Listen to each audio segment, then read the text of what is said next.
Welcome to the Rusty Hook Kayak Fishing Podcast, a member of the Paddle and Fin Podcast Network. We're streaming live via Twitch, YouTube, and Facebook. Bringing you the latest in fishing tips, gear reviews with our friend from Payne Outdoors, Chris Payne, as well as some local and regional tournament news. We'll bring you on some special guests to talk kayak fishing. Now, let's join John Rapp, your host. Hey guys, welcome to the Rusty Hook Kayak Fishing Podcast on our premiere, live, raw, and unfiltered on the Paddle and Fin Podcast page, network page. Really excited about being a part of the new network of shows. Really appreciate Brian Schiller bringing me on board. Had a little bit of difficulty here because it's a new stream. I'm streaming to their page and not my page. So we are not live on YouTube or Twitch. So I've got some bugs to work out. If you're aware, as you can tell here, guys, my setup is not run on StreamYard. It is run here on Streamlabs OBS. So you're going to see a little bit of a different show format and network here. And I'm really looking forward to being a part of the Paddle and Fin group. Oh, hey, we're getting a phone call here.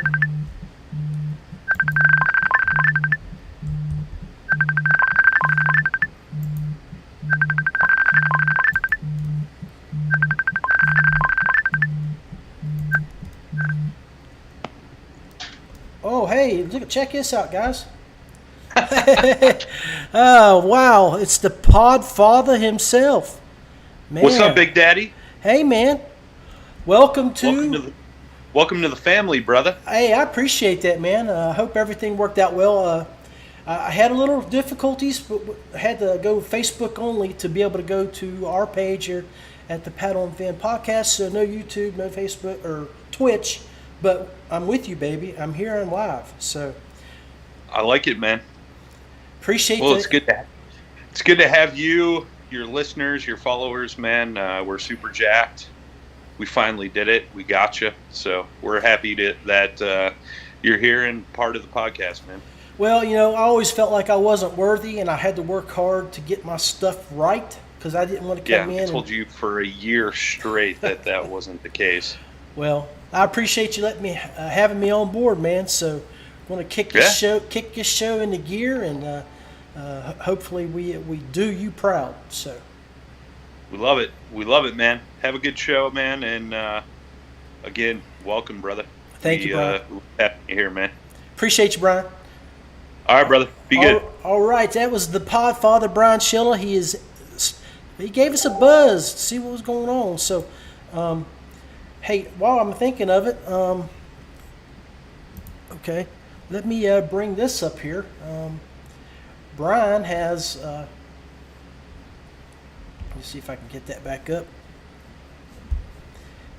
He and his guys are affiliated with Waypoint Outdoors TV. So, if you're sitting at home and you're watching this on your cell phone, you don't have to do that.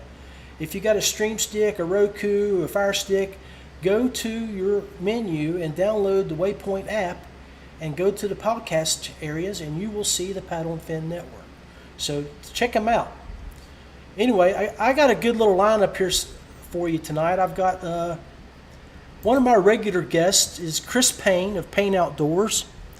And then I've had another guy that comes on my show quite a bit. He is a huge stick in the West Virginia area. And for you guys from Paddle and Fin, the followers of that show, the Rusty Hook Kayak Fishing Podcast is located, or where I'm located at, here in West Virginia. I am streaming here via my hotspot. I'm at the Tractor Bar and Grill. These folks here are kind enough to let me use their new conference center. They're going to have their grand opening on Thursday. Then they've got weddings and other things booked, lined up for their conference room here. So I really appreciate Steve and Mary offering the room to me, and Taco Tuesday is always pretty awesome too. So anyway, I want to dial up my boy Mark Edwards and get him on the show. So let's hang tight.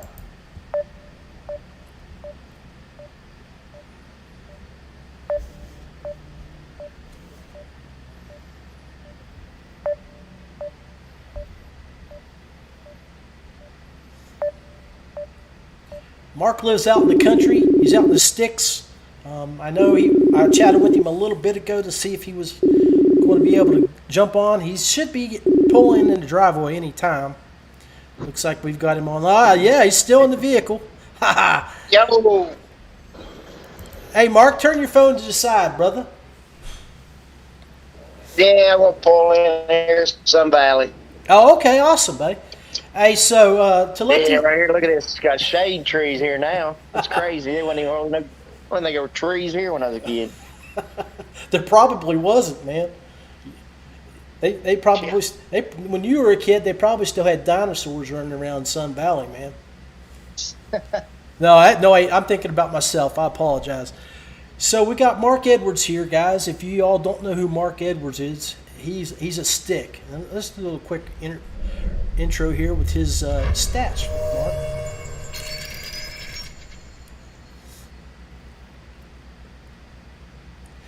Mark Edwards, live, raw, and unfiltered. Buddy, you're not on the Rusty Hook Kayak Fishing Podcast. You are on the Paddle and Fin Podcast. So I've joined up with those guys, and they gave me a stream key. We're streaming live with them. So introduce yourself to those folks. I know you've been on their show a couple times over the past couple years, but just introduce yourself and tell everybody what you fish out of and what you do. So.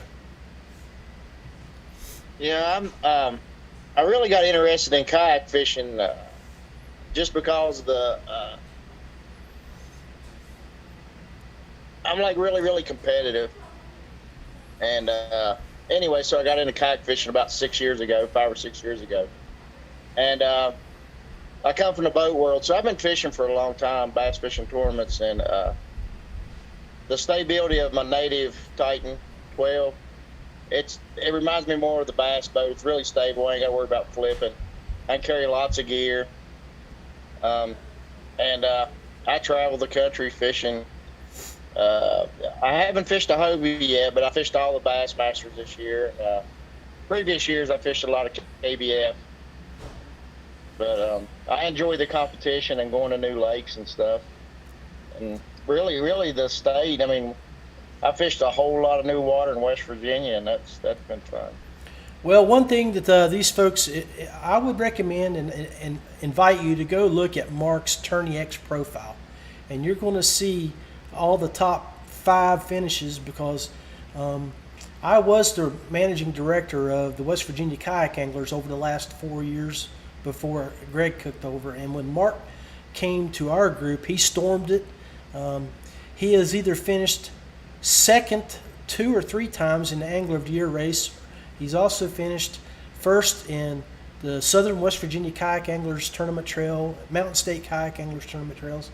And as you saw earlier with his little bio that I threw up, Mark last year stormed the very first Bass National event, Kayak National event, and was on the stage with the top 2. Unfortunately, he was just a little bit short and finished second, but still, we were proud of him. He represented our area extremely well. So, Mark, you may have touched base on it, but tell them about what you paddle out of again, what you carry, and your type of fishing techniques. I've got several different native kayaks. I got a native Titan 12, and I'm right beside the highway right now. So if you hear stuff going by, it's loud on my end. I don't know how it is on y'all's end, but you sound good, bro. I mainly fish out the native Titan 12. I fish out of it 90% of the time. But then if I fish a small river or lake, I got a Max Slayer 12.5, and I also got a Slayer 10. That's my first kayak. I still got it, but it's really good for. It only weighs 62 pounds, and you can take it in real remote areas real easy. And still now, stable. I know you are not one of those guys that just takes one or two fishing poles. So talk about your setup, what you do in the back of that kayak, if you have any room left. Yeah, I carry too much gear. I push the limits. I keep trying to add another one or more tackle every time, and really, it can hurt you in a way. But there's been times that it's helped me out. Because and one of the keys to my success is that I fish the moment. I don't get stuck up on what they bit yesterday or the day before or a couple of years ago. I fish every day like it's a practice day. Now I know And you've talked with us before on the Rusty Hook, and we've did some segments on power fishing and finesse fishing, and you're normally a power fisherman, but your latest successes have come with finesse fishing. Can you talk a little bit more about that and how it's got you right now? The reason, guys, we brought Mark on the show is that yesterday when I got home from work, Beth came in the house and she threw a paper at me, and it was one of those little Bass Nation flyers. And so I'm flying through it, and I look in the back on page 22 or 26 or somewhere back in the back. I see an article about the Bass Kayak Nation, and I'm reading through it, and it says Larry Edwards, which always throws us off here in West Virginia. Who is Larry Edwards? And then we're like, that's Mark. But again, I know I'm rambling a little bit, but I'm proud of your accomplishments and what we saw in the paper. But to get to the second place Angler of the Year, I think you're only like 5 points behind first. What techniques have you done this year that's been made you so successful? It's just a variety. I just keeping an open mind is really what's been my success. Because we've been everywhere. That's the one thing about this series is they only give us 3 days to practice, which I really like. Because actually everywhere that we've been to has been new to me, except Pickwick, which is our last tournament. And I don't think any of the other tournaments that, like Lake Fork, I hadn't been to Lake Fork, Harris Chain, I had never been there. I never fished Florida. And then I never fished Smith Lake, was our last event. And I was really hoping I could do better at Smith Lake. I've had really good success at spotted bass in Alabama. And I caught 3 good fish. I lost a few fish that hurt. But the versatility is really what's been the key. Because every tournament, I've caught them off something different. And then actually, like Smith was their last tournament. I think I caught my 3 big ones on 3 different baits, 3 biggest fish. Awesome. So because the conditions change all the time. Throughout the day, in the morning you might have a morning bite, and then once the sun comes up, you gotta start doing something a little different.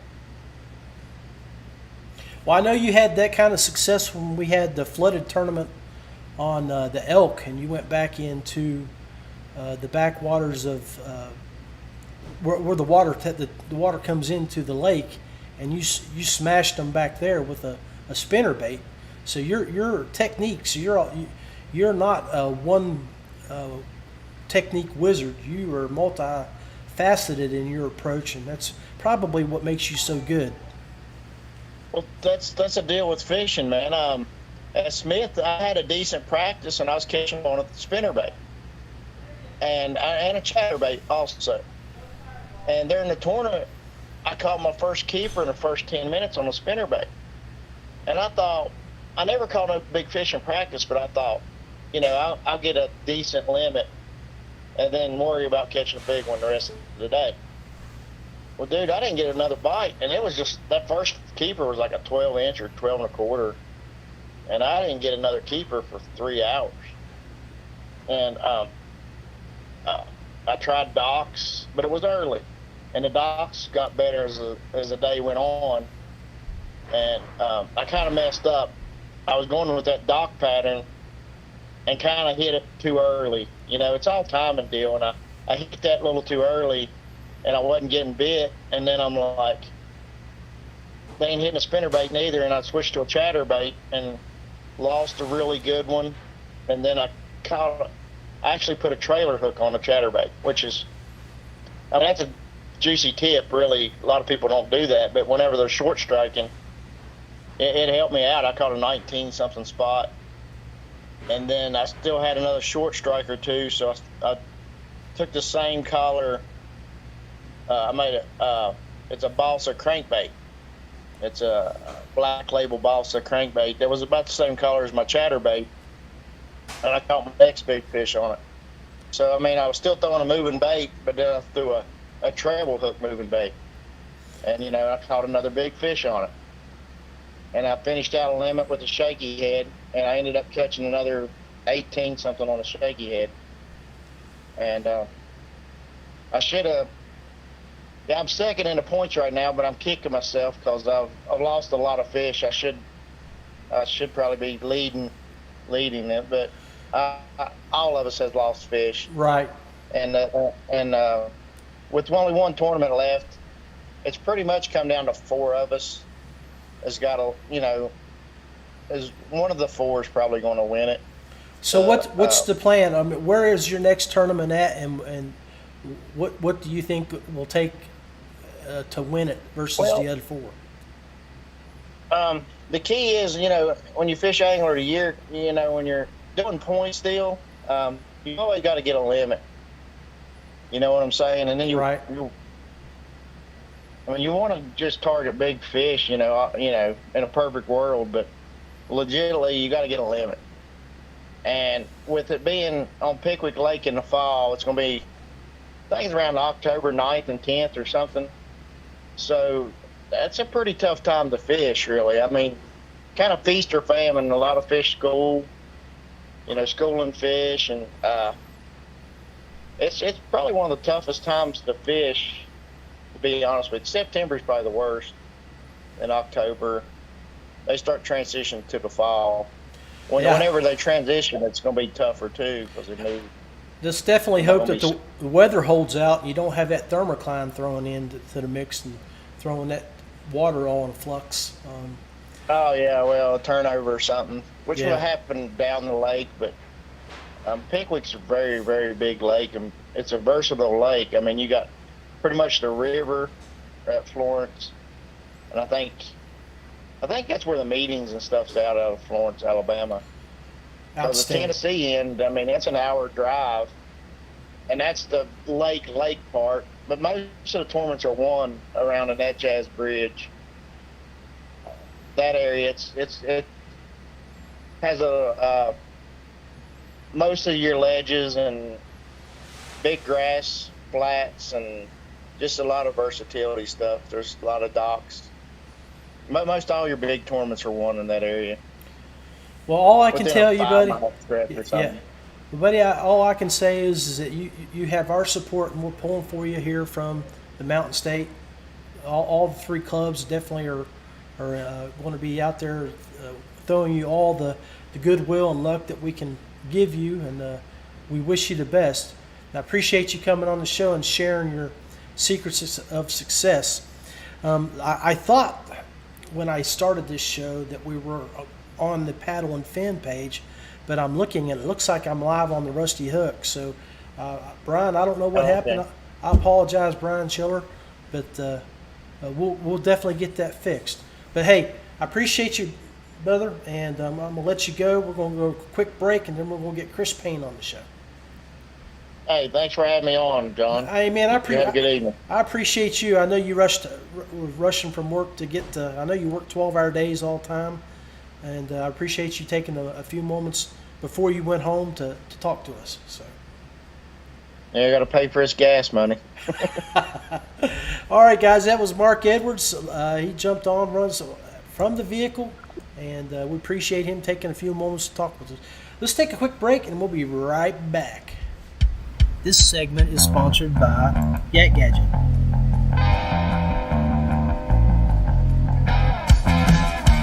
Coogan Brothers Custom Tackle. Payne Outdoors. Feel free kayaks.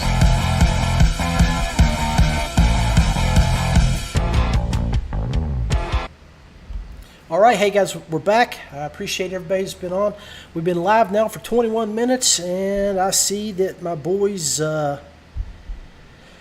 Tim Isaacs jumped on, said hi. Nicholas Beltran from Florida, Mike and Rodden there. We got Stevie Napolitano over in Mass. Frizzy from Florida, Stormy is watching. Heath, my old buddy Heath, and Jason Stauffer. Hey guys, thanks for taking a few moments of your time to jump on the show and see what we're doing today. So hey, while I'm talking to you guys, I'm gonna dial up my boy Chris and get him on the show. Chris has got some stuff that he wants to talk about from a recent article that he just published. I think it's gonna be a pretty good thing. So let's see if we can get him on here, live, raw, and unfiltered. So hey, bring on Chris Payne from Payne Outdoors.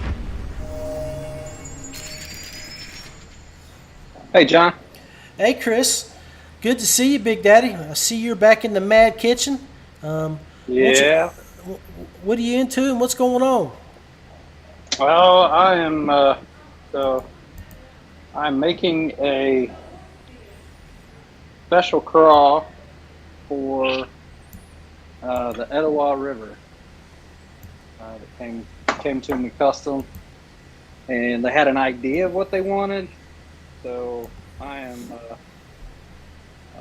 cooking up something different, something that's not really on the market. So it'll be a one-of-a-kind, unique craw pattern. Outstanding, man. So what does that mold look like? You have it where you can show it, or is it already got plastics in it burning? It already has plastics in it burning. I don't even think I have one to look at. No, I don't. Give me about 3 minutes, and once this cools, I can show it to you. Sounds good. Well, while we're waiting for that to cool there in the kitchen, I noticed that you recently have been sharing and you published an article on pedal drives. What was your inspiration behind that? And give us a little feedback on that.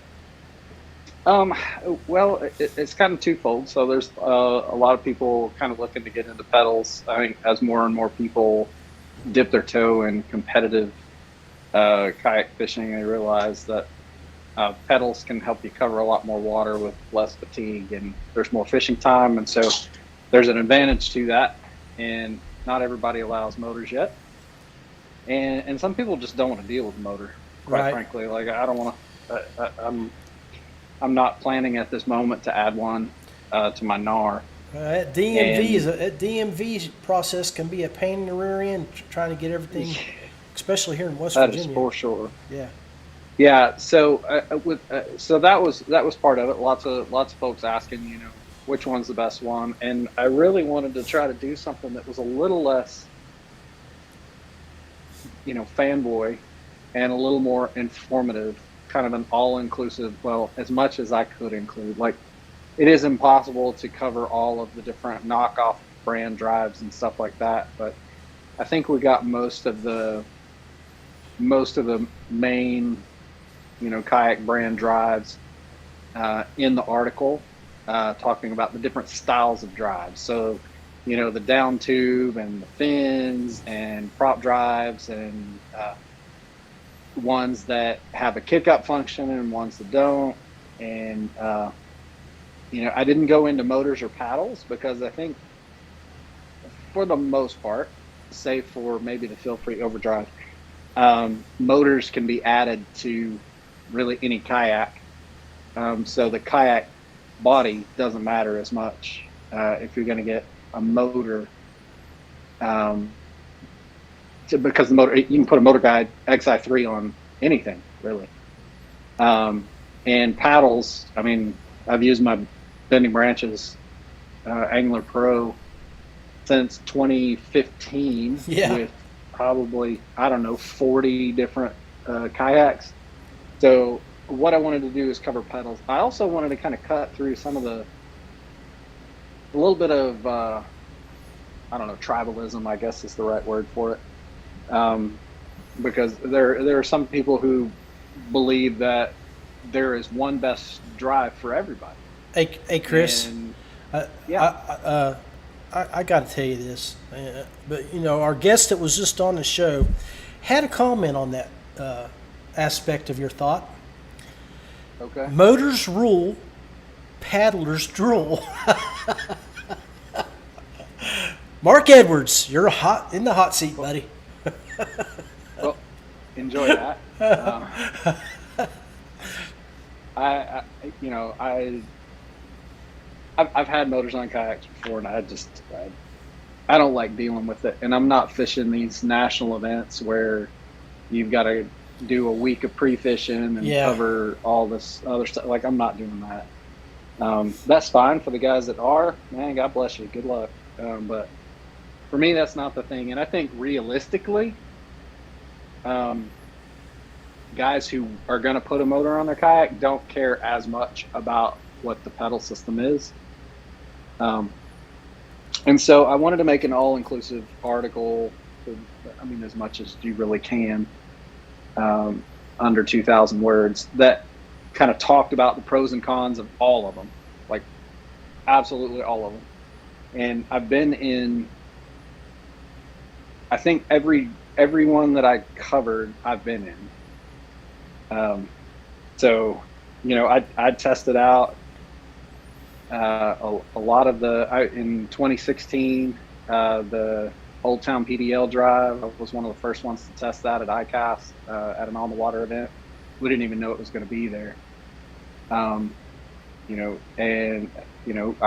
gotten to play in the feel freeze and with the overdrive and all of that. I've had Hobies, the big Hobies and everything. I did separate out in the article the 360 drive from the Indy 180, the Mirage Drive 180 drives, and then separated out the fin drives that are off of the old Hobie design where the patent expired.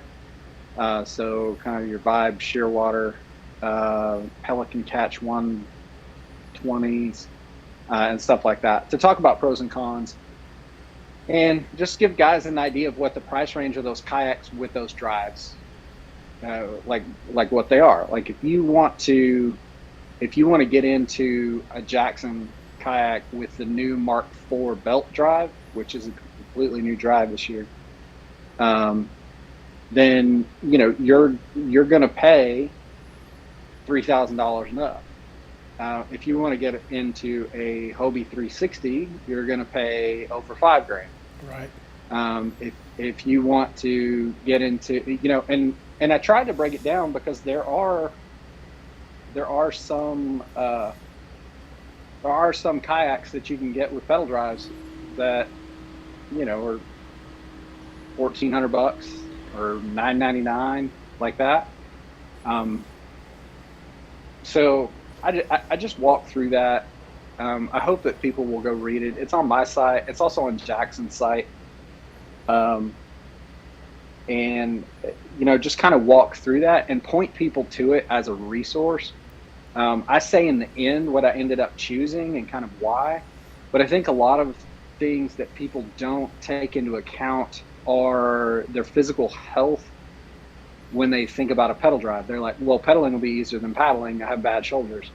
Okay, that's good, but how are your knees, how are your ankles, how are your hips? Because the motion of the pedal drive is different in some of the boats. If you're using a fin drive, it is significantly different than a prop drive, because one is a bicycle motion and one is what I ended up calling in the article kind of a recumbent stair climber motion.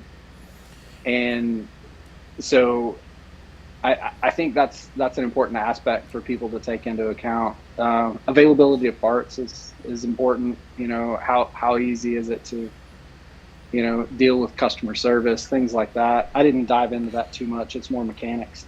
Oh yeah, because your article would have been a book if you had to go into all those different segments. Yeah, and that's the problem is it changes, right? It changes probably every 90 days. There's another something introduced to the market, and so it would be a book with 94 revisions, pretty quickly.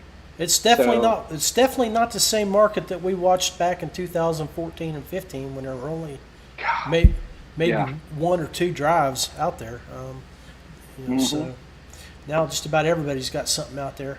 So Yeah, and I did some consulting, and I actually recommended to a couple of companies that they not go the route of pedals. And they're like, but everybody's going to pedals. And I said, yes, but if you think about where the market's going, pedals are going to become more of a rec thing, and motors are going to become more of the tournament thing. So if you're looking at building a tournament boat, you need to think about motors, not pedals. that's one of the things that when I was at ICast, we had our product designer from Taiwan, Peter, was in, and all of our feel-free boats do not have the the 4-hole access on the boats where you can just mount a motor. You have to buy an accessory plate to put it on. So that's one of the things. That's one of the things I'm pretty confident that he's going back and going to reconfigure the rear end of some of these boats. So in the next 2 or 3 years, we'll see our kayaks coming out more motor ready.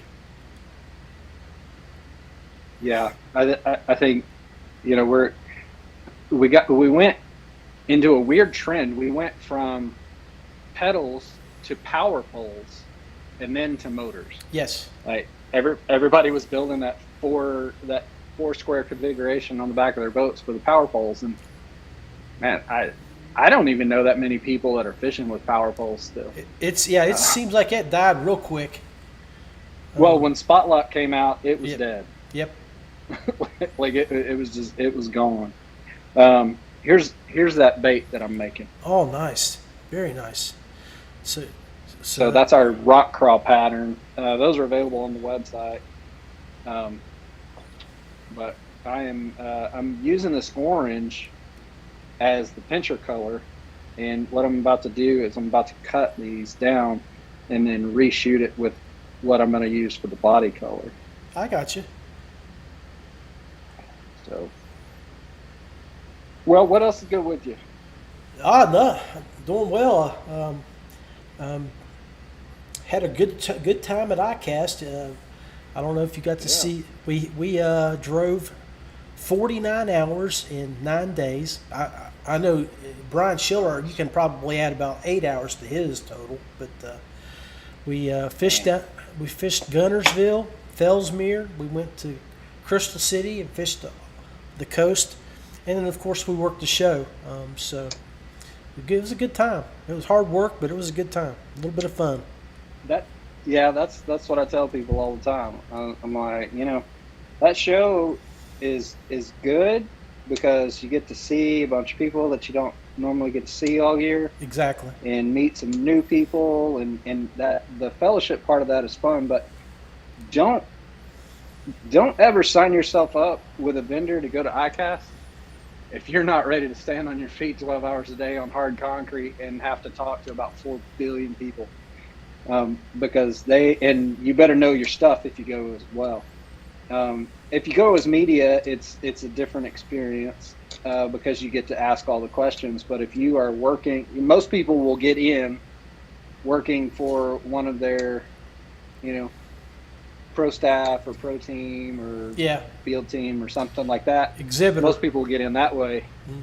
And you better know your product because everybody under the sun is going to ask you every question you ever thought plus some. So, but it's a good time. I don't think my old knees can take it. The last time I was there was 2019, and I had to negotiate the times that I was going to be at the show because like that 8 o'clock to 6 business, and then go into the after hours mixers and awards and all of that stuff. I can't take it. It's too long. That's too much concrete. That's what I've sort of nixed all the after hour stuff, and I just go out to dinner with a few select people, and then we go back to the house and relax for an hour or two, talk with the group, and then we crash and get ready for the next day. But I seen a few people come in looking a little rough the next day. Yeah, and it's almost always that Thursday morning. Yeah.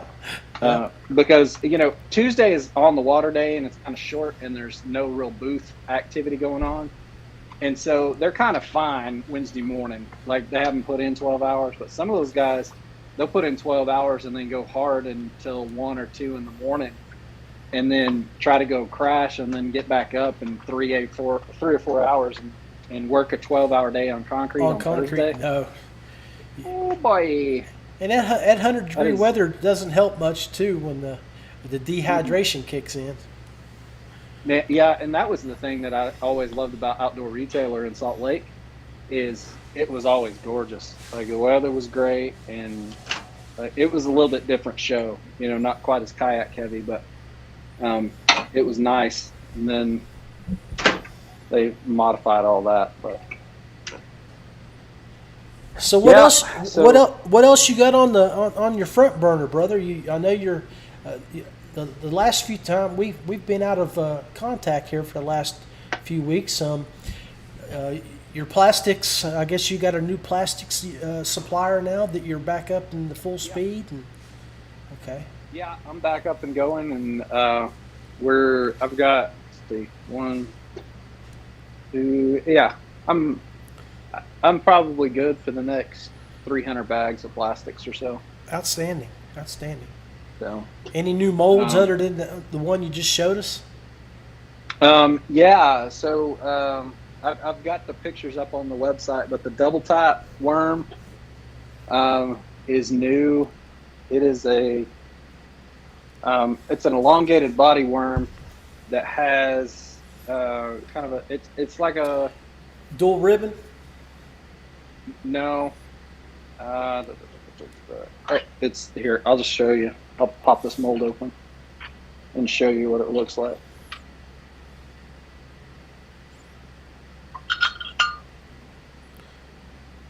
Oh yeah, right back, angled, right there. So okay, right there. Yeah. So it's not a dual ribbon. It's just a yeah. Like a, okay. It's got 2 kickers coming off of it. Yeah. That's what I was thinking. Okay, nice. What are those? 7 inches. Yeah, it's a 7-inch worm. You can cut it down. The body is pretty much the same width all the way down, so you could cut it down to 5 if you wanted a 5-inch worm. Gotcha. But it's puts off a lot of vibrations. Good kick. If you like to use a shaky head, that's a pretty stout little dude right there, because it'll stand up and it'll dance and it'll tail flip, and then dragging it through the water, it does this kind of mermaid kick thing. It's really good action on that. I'm trying to think. I've been making a lot of 10-inch worms, a lot of lizards, and a lot of murder hornets lately. That seems to be the hot ticket. So yeah, I don't know if guys are catching them or stocking up, but. Well, hey guys, appreciate you guys watching Chris and I chat about all things kayak fishing. We got Joe Farsons, Mark Edwards is on there giving us a hard time, and then we got Steve's still with us, Jason's with us, Heath is with us. So appreciate you guys chilling, watching with us. Keep the comments rolling. Let us know if there's anything that you want to see Chris make in the future. It's can't believe it's August and already, and so it's that time of year to start throwing that top water. The water's hot. You got to get out early, and yep. So if you've got a lot of vegetation, one of the things that that you might think about is fish that fluke weightless, or load up on our bomb shads if you've got some bigger bodied stuff that you want to throw.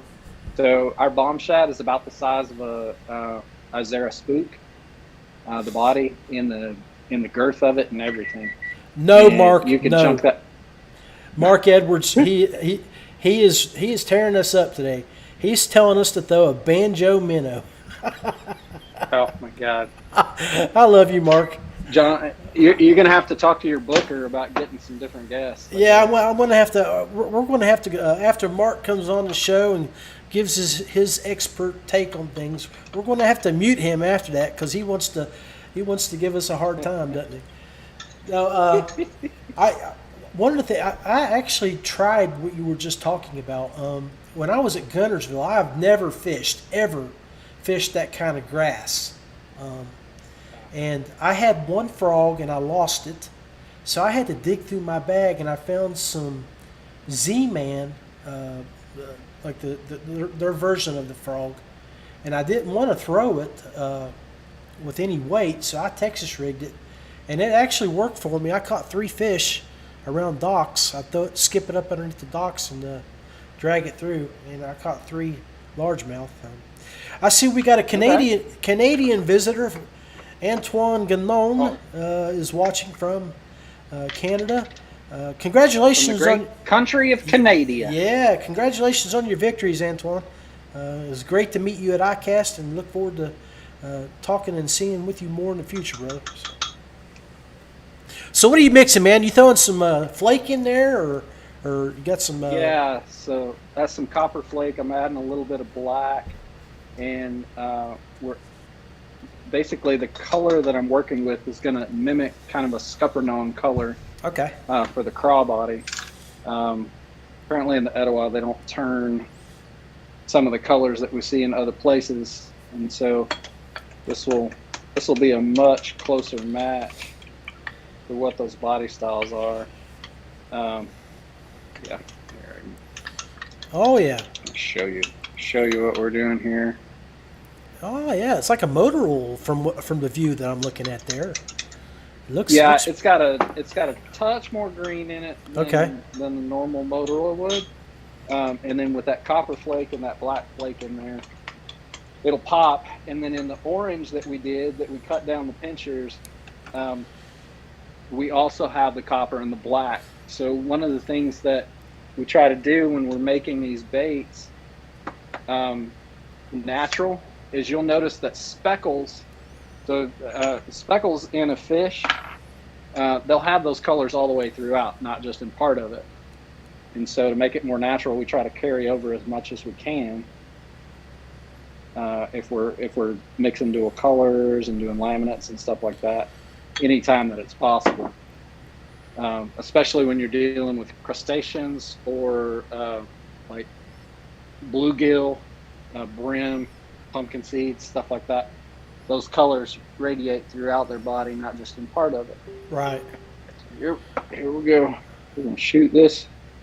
I'm going to hold that, and hopefully these bonded, and then in about 3 minutes, we'll be able to pop it open and see what it looks like. Outstanding.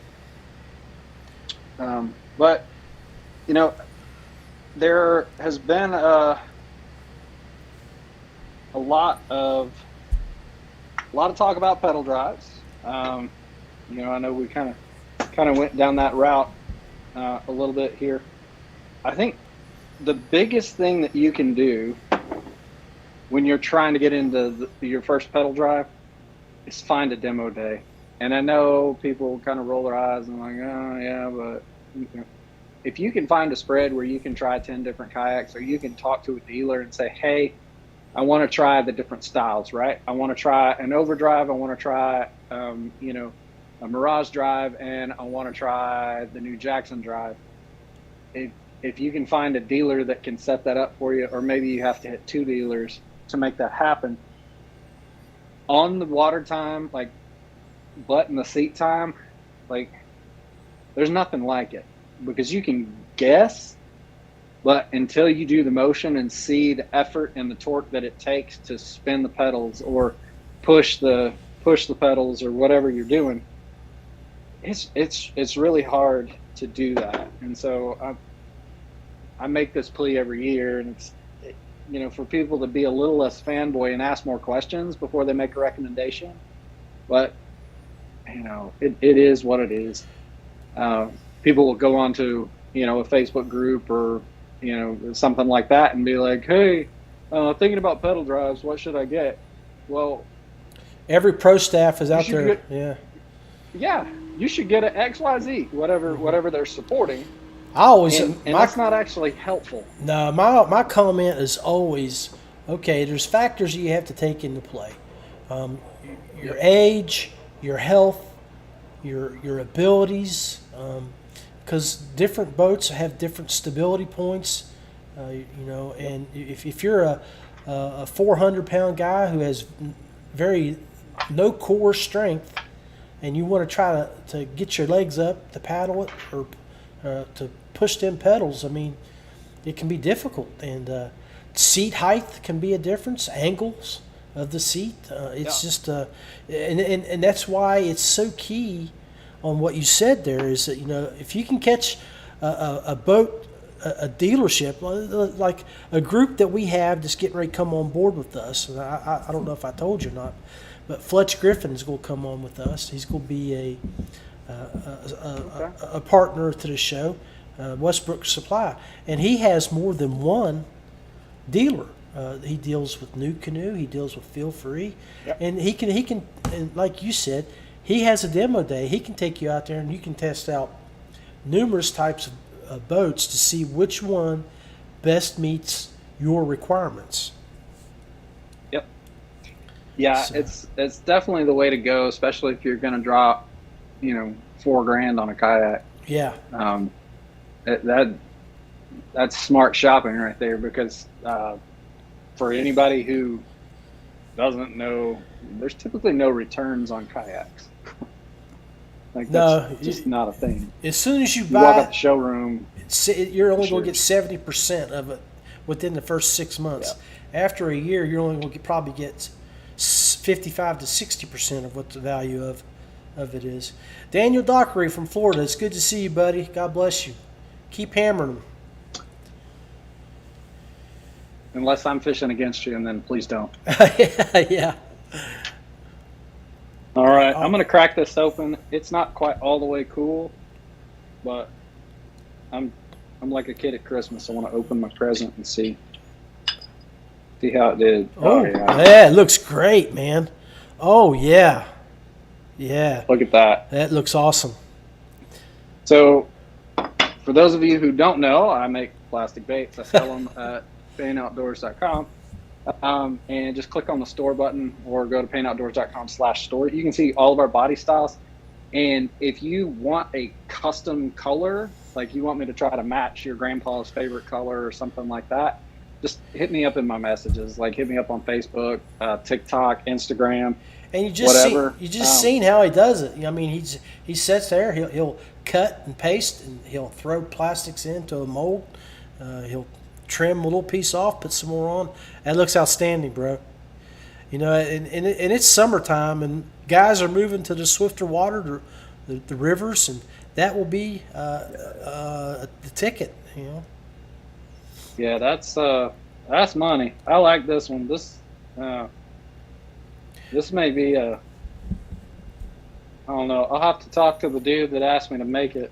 I may want to offer this as a standard color in rock crawl. Oh, definitely. Did you write down everything? You got all your mixes in? Oh, outstanding. Yeah, I've got all my recipes. They're on my phone and then back up to the cloud, and I've got notebooks that also have all the recipes in them. All the different stuff. So I've got the analog and digital copies. Outstanding. Of all of those. Well, hey, we've been on about 50 minutes, bro. I guess we'll go ahead and start wrapping up. What can we look forward to here in the near future with Paint Outdoors? I think we're probably going to do some more articles for people who are curious about the NAR. I'm going to really start to dissect it. I'm not going to do so much a broad overview of the features and stuff, but more things to look for. So as I was assembling some different parts and stuff, there are some tips and tricks that can save you a little bit of time. So those will be coming out soon. We're also going to talk about TikTok. Are they going to be TikTok videos, or are they going to be just articles? A little bit of both. Okay. A little bit of both. Just depending on how long it takes to talk about the comments or talk about the content. I'll probably do some videos on some of the utility box adjustments and things like that, because it's much easier to see it than to try to explain it with words. Well, when you get those done, man, let's premiere those videos right here. Okay. Yeah, we can definitely do that. Oh, and one other thing, a lot of people have seen it, but if you haven't seen it, you can go to Paint Outdoors on TikTok, and I think it's also on Facebook and Instagram. But we show guys how I load my 150-pound kayak on top of my Subaru Forester. Nice. So I'm car topping a 150-pound kayak. So if you are like, man, I can't have a trailer, I live, in a place where I've got, limited restrictions, Right. An HOA or something like that, where I can't just have a trailer out, or if you just don't want to deal with a trailer, right? Having to pull something and having, because trailers, bearings go out and you get flats, and it's just one more thing to think about, and they get stolen. And so if you're wanting to car top a bigger kayak, with the method that I show in those videos, using the Rhino Rack T loader and a 2-inch hitch with some crossbars, like you could put a PA 360, you can put the NAR, you can put a fill-free Dorado, you can put any of those kayaks with even my bad rotator cuffs. I can get them loaded up on top and unloaded without issue. Outstanding. So make sure you check out that video. Looking forward to it, brother. Appreciate you jumping on. I know you've been busy, and we'll touch base in the next week and get ready for next Tuesday. Okay, sounds All right, good. brother. All right, thank you, Chris. All right. All right, Bye. that's on my boy Chris Payne, live, raw, and unfiltered from his Mad Kitchen in Texas. So appreciate you guys hanging out with us again tonight. I apologize for the technical difficulties. Apparently, I still have some bugs to work out with the software here. When we kicked off the show, I had targeted the Paddle and Fin podcast Facebook page where Brian gave me admin rights, and I have to be an admin to do that. And when I hit start stream, it gave me an error. So I went ahead and clicked on another button and said go live anyway, and eliminated the Twitch and the YouTube uploads, which apparently it defaulted to the Rusty Hook Kayak Fishing page. And I appreciate the guys that did jump on over here and watch. And Brian, if you get a moment or two, maybe we can download this and upload it over to that page. But anyway, God bless you guys. I appreciate you hanging out with me. Make sure you go check out the audio version of this on Anchor FM. When you're driving down the road, you can watch it or listen to it. And be blessed, stay safe, and we'll see you soon.